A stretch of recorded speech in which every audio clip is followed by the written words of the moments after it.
This was not written in advance. This one was written, fairly recently. I just had the idea for it, for the romance, and I wrote it, and we put it together actually quite quickly. It was not one of those things where I dug it out of a drawer and it's been laying around for ages. I needed two very strong people to play this. I needed a female who was that age and beautiful and could be believable as a kind of naive Nebraskan secretary in Hollywood who could later transform herself into a very sophisticated, diamond-wearing, nightlife cafe society type. In Blake's case, I needed someone who was, aristocratic, someone from town and country, or someone who grew up riding horses and going out on yachts, and just look at her. I'm the type of actor that really approaches things like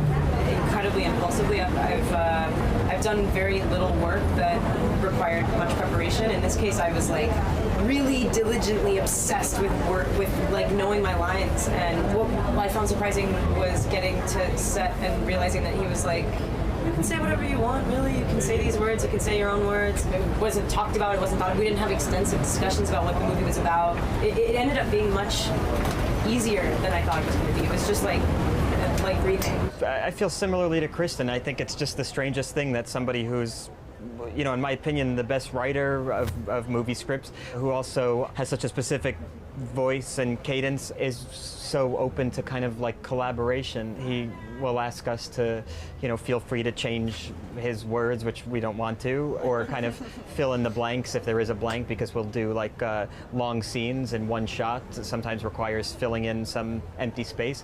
It just is surprising that somebody with such a specific and rare gift also allows for kind of others to bring themselves to it. It's nice to have that freedom. It's incredibly intimidating because his words are so beautiful. When he says, "Oh, feel free to improvise," it's intimidating. But he's such a strong artist. He has such strong DNA. If you've seen enough Woody Allen films, you have an idea of that cadence, that rhythm, what works, what he likes to see. He likes to see moments that happen, not these regimented, forced, fake things. He really likes to see people's personalities come out. So it's liberating.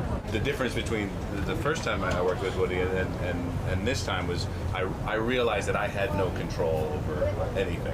I think I showed up at Midnight in Paris really over-prepared and had an idea how every scene was going to go, and that went out the window immediately. And so I was able to, I think, approach this one with a lot more relaxation. It was a romance that inspired me, the love story between the characters. That was the whole inspiration.